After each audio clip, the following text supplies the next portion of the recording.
Ya, pemirsa, Anda kembali di News Today. Pemerintah menjamin harga BBM bersubsidi tidak akan naik hingga akhir tahun. Ya, pemerintah telah melakukan simulasi fiskal dengan asumsi harga minyak dunia $100 Amerika per barrel.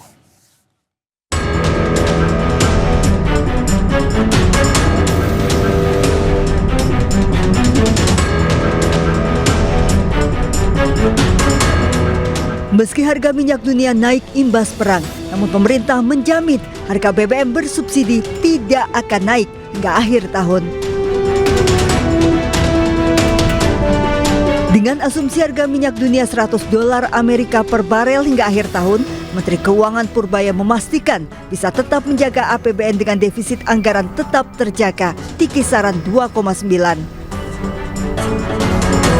Pemerintah masih memiliki cadangan anggaran 420 triliun rupiah yang dapat digunakan jika terjadi tekanan lebih lanjut. Jadi ingin menegaskan lagi bahwa harga BBM bersubsidi tidak akan naik sampai akhir tahun dan anggaran saya cukup. Kalau kepepet gimana? Misalnya harganya lebih tinggi lagi, saya nggak terkendali misalnya. Selama supply-nya ada, kita masih punya bantalan uang sebesar 420 triliun rupiah. Purbaya menilai kondisi fiskal Indonesia masih kuat dan peluang harga minyak dunia bertahan di atas $100 dalam jangka panjang relatif kecil dengan mempertimbangkan dinamika global. Dari Jakarta, Aya Nufus dan Leman, iNews melaporkan. Pemirsa, pemerintah tetapkan pembatasan pembelian BBM bersubsidi maksimal 50 liter per hari. Ya, langkah tersebut diambil guna mengendalikan konsumsi energi di tengah dinamika global sekaligus memastikan distribusi BBM bersubsidi tepat sasaran. Akhir Desember 2026. Lalu bagaimana dengan BBM bersubsidi? Demikian, terima kasih.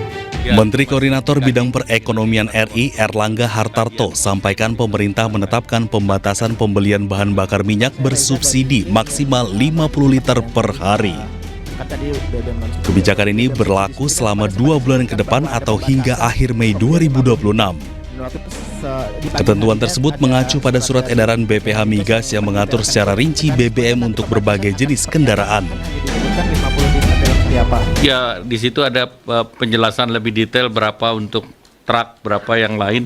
Tapi secara umum 50 liter itu yang untuk Pertalite dan untuk solar, biosolar. Tetap mengacu ke edaran atau surat yang ada? Berdasarkan mengacu itu dan itu akan berlaku untuk 2 bulan. Diketahui sebelumnya, pengendalian pembelian BBM bersubsidi menjadi salah satu langkah efisiensi penggunaan energi guna antisipasi risiko krisis energi akibat konflik geopolitik global, khususnya perang di Timur Tengah. Ya, pemerintah Arab Saudi menjamin pelaksanaan ibadah haji 2026 tetap aman dan sesuai jadwal di tengah konflik Timur Tengah. Ya, sementara pemerintah Indonesia memastikan persiapan penyelenggaraan haji Indonesia telah mencapai hampir 100% dan akan berangkat sesuai jadwal. Pemirsa, kepastian ini disampkan usai pertemuan Menteri Haji dan Umroh Indonesia dengan Duta Besar Arab Saudi Faisal bin Abdullah Al-Amudi. Pemerintah menyatakan seluruh kebutuhan jemaah haji telah siap, mulai dari visa, akomodasi, hingga catering. Pemerintah juga menargetkan jemaah kloter pertama akan masuk asrama haji pada 21 Mei dan diberangkatkan ke Arab Saudi pada 22 Mei mendatang. Meski konflik berdampak pada kenaikan biaya operasional, khususnya harga bahan bakar yang meningkat signifikan, pemerintah menegaskan tidak akan mengganggu keberangkatan jemaah haji Indonesia.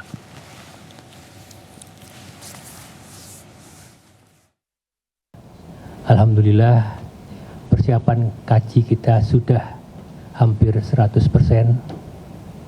Semuanya sudah selesai, visa sudah keluar, kemudian akomodasi, catering, dan lain sebagainya sudah selesai.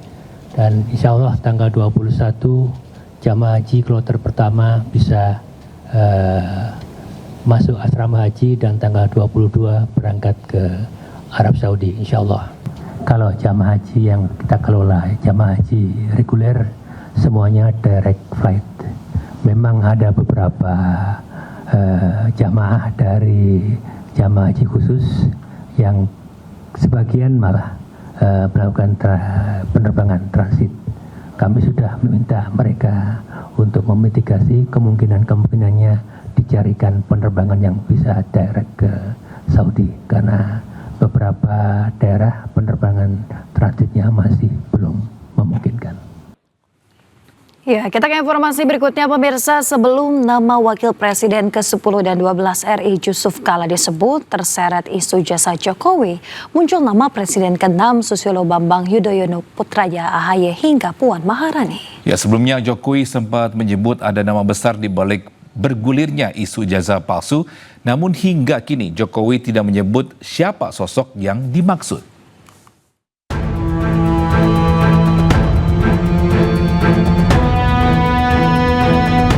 Wakil Presiden ke-10 dan 12 RI Yusuf Kala bukan tokoh politik pertama yang namanya diseret dalam kasus fitnah ijazah Jokowi.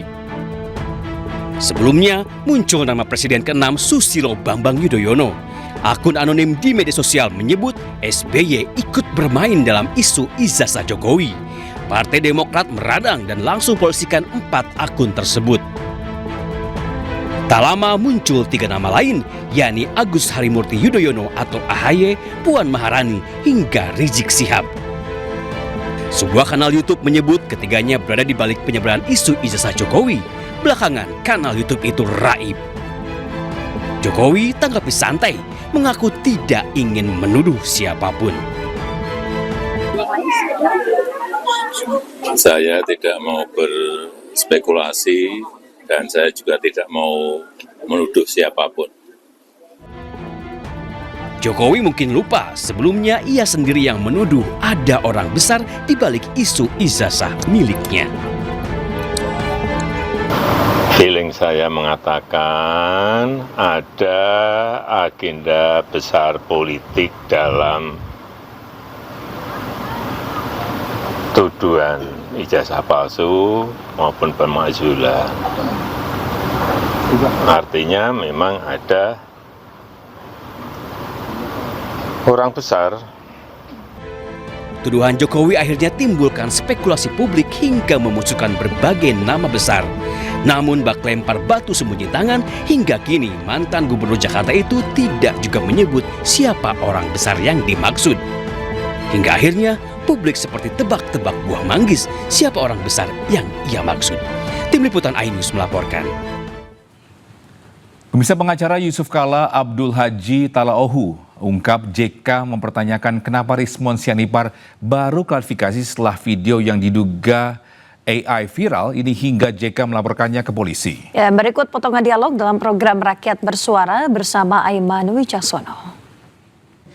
Harusnya dia klarifikasi aja. Dia supaya memutus, memprotek persoalan ini tidak berkembang. Karena kan sudah viral tuh. Rismon orang yang paling intens dalam mengawal kasus Jokowi dari sebelum dia berseberangan dengan Pak Jokowi sampai saat ini setelah dia kembali mendukung Pak Jokowi. Artinya mestinya perkembangan sekecil apapun dalam perjalanan kasus ini dia akan tahu. Tetapi saya lihat dan Pak JK juga melihat bahwa kok dia nggak klarifikasi ya. Jangan menunggu sampai Pak JK harus buat langkah serius dulu. Jadi itu poinnya menurut Pak JK. Poin. Jadi Pak JK itu ini soal hal kecil, remeh-temeh. Dia tidak mau mengurusi hal ini. Yang Pak JK merasa keberatan adalah ribuan komentar itu, satu. Yang kedua, kenapa Bung Rismon tidak mengklarifikasi? Ya, kenapa tidak kalau itu AI? Oke, tapi saya tanya, Anda yakin bahwa itu AI? Saya belum bisa meyakini bahwa itu AI. Oh, Anda belum yakini? Iya, saya belum bisa meyakini bahwa itu AI ya. Dan itulah kita jadikan sebagai bukti untuk melaporkan. Karena kenapa di situ dalam fakta video itu ada suara, ada gambar, ada aktivitasnya Pak Jokowi juga, dan itu menyampaikan itu. Saya tidak punya keahlian untuk memvalidasi bahwa itu AI. Kenapa saya menjelaskan ini? Karena yang rangkaian peristiwa tadi, ada video, terus ada pertemuan dengan Bang Andi Aswan bahwa ya, selesaikan dulu pendananya. Lalu setelah kami laporkan, baru dia muncul melakukan klarifikasi. Sebelum kami laporkan, waktu konferensi pers di kediaman Pak JK di Brawijaya, baru muncul Rismon. Artinya Pak JK sudah firm bahwa kasus ini harus diselesaikan dan diuji di jalur hukum. Artinya kita tinggal menunggu kapan nanti Pak JK akan melaporkan si Rismon. Kenapa saya setuju pelaporan? Karena begini Mas, dengan dilaporkan, penyidik atau nanti polisi atau aparat itu nanti akan meliti. Oke, kalau itu pusat AI, berarti siapa pembuat AI-nya? Kan ada kan? Bukan hantu. Pasti ada, dan itu gampang dilacak nanti IP-nya mana, kemudian munculnya di mana, dan kemudian nanti dilacak lagi siapa yang mempublikasikan atau memviralkan, termasuk kelompok Nusantara, ya itu mereka memviralkan ini banyak banget nih, ini kelompok Nusantara nih ya, yang baru saja ulang tahun. Memviralkan AI tersebut. Iya, memviralkan AI itu dan mendukung statement 55 miliar nih, namanya